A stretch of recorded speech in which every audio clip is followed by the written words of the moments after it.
The other way that we tend to try and get away from our feelings, and this is really common, and what could be more natural, is to try and run from them, try and get away from them.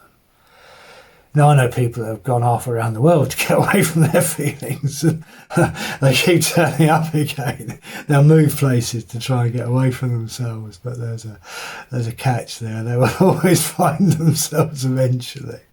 But more usually people run in their heads, don't they? They'll go... Old people will go back to the past, very old people, but for most people it's future.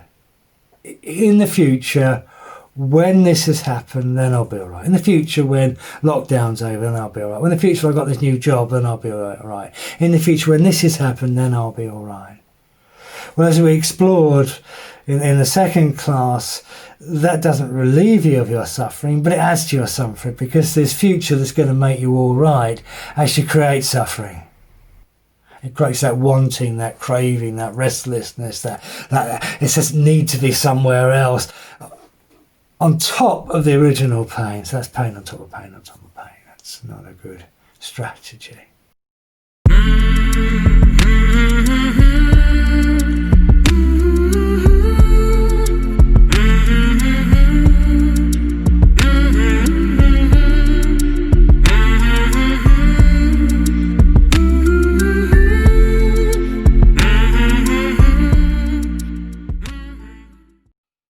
And then there's the fourth way, which is very, very common, much more common than you might think, and that's addictions.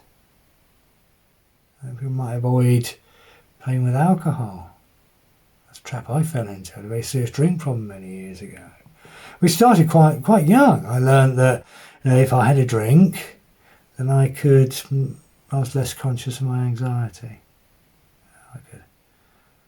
Teenager, even that age, that drink took the edge off. I could socialise and be a bit more confident. If I had 2 pints, I could talk to girls. 3 pints, I was so drunk they didn't want to talk to me, so it was quite a narrow window of opportunity. But I learned quite early on that alcohol could manage my anxiety. I could use it to manage my anxiety.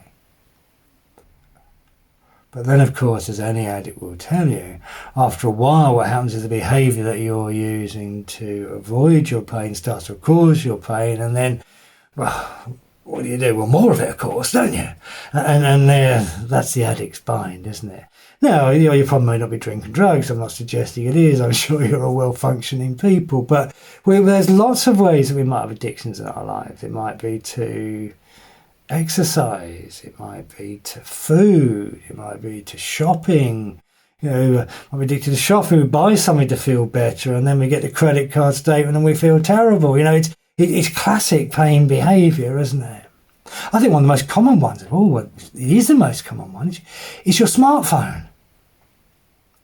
Have you noticed every time you feel any kind of emotional discomfort, you look to distract yourself with your phone?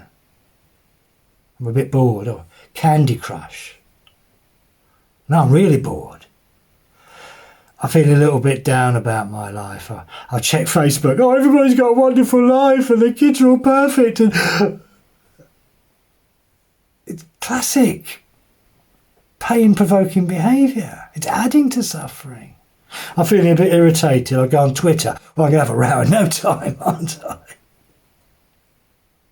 Then I tend to distract ourselves from our pain. We end up creating more pain. And so each time we've gone around these circles, whether it's repressing our pain, or whether it's talking about our pain, or trying to run away from our pain, or trying to avoid our pain with addictive behaviours, the end result is more pain. And this chemical body of pain has been growing in the body. And mindfulness is about teaching you how to manage this effectively, and turning that from an episode that causes great destruction in your life to actually a great opportunity.